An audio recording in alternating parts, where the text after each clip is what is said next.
ultimately, and this reverts back to what I was saying a few weeks ago, or a few months ago, whenever I said it, that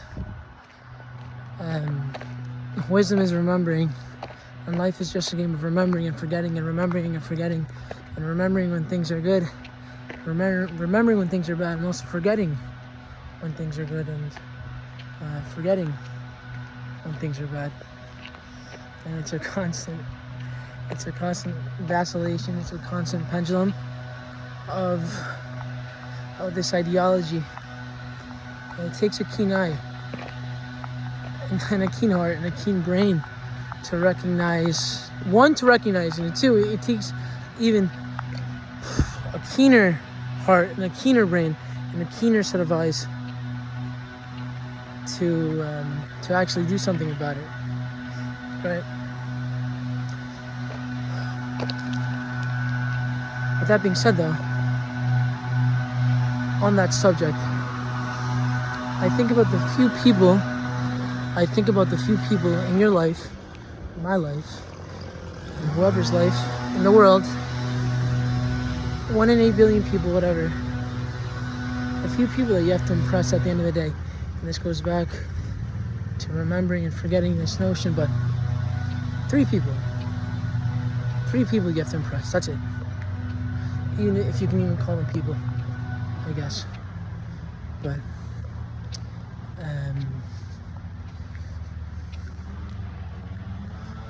God, yourself when you're 5, and yourself when you're 85. If you want to impress yourself when you're 5, if you were doing every action that we do, what we have to imagine is if our 5-year-old self is there watching us. We all remember how we looked like we were 5. Or if we don't remember, we have pictures, and we have very faint memories with our family when we were younger, and our friends when we were younger, right?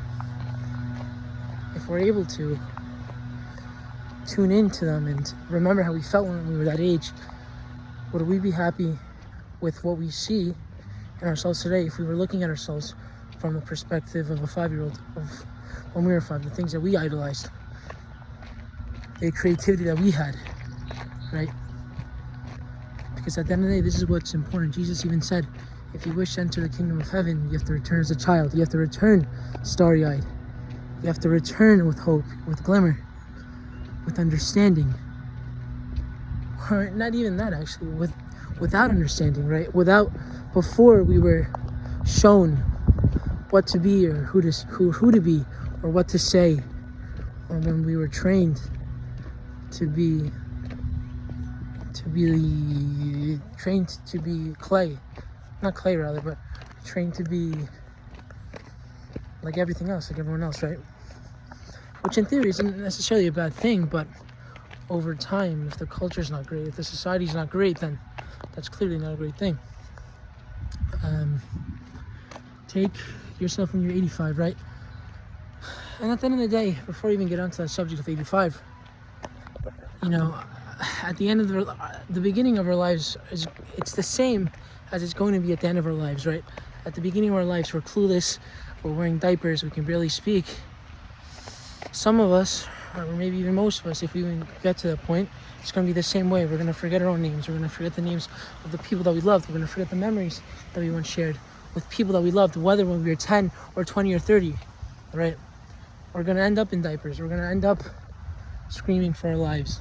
The same way like we started, screaming for our lives, but different understandings, different metrics, right? Screaming for 2 different things. One is screaming because you're alive, and one is screaming because you're about to die. But anyways, 85, right?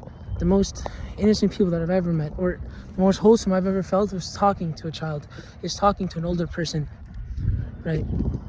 With a good heart. My grandmother, who passed away in September, she passed away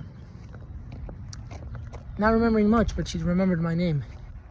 And although I'm obviously very sad about the fact that she passed away, I do remember, and especially when I was younger, when I was 5, I remember making cookies with her. I remember smiling with her. I remember her speaking Spanish to me, right?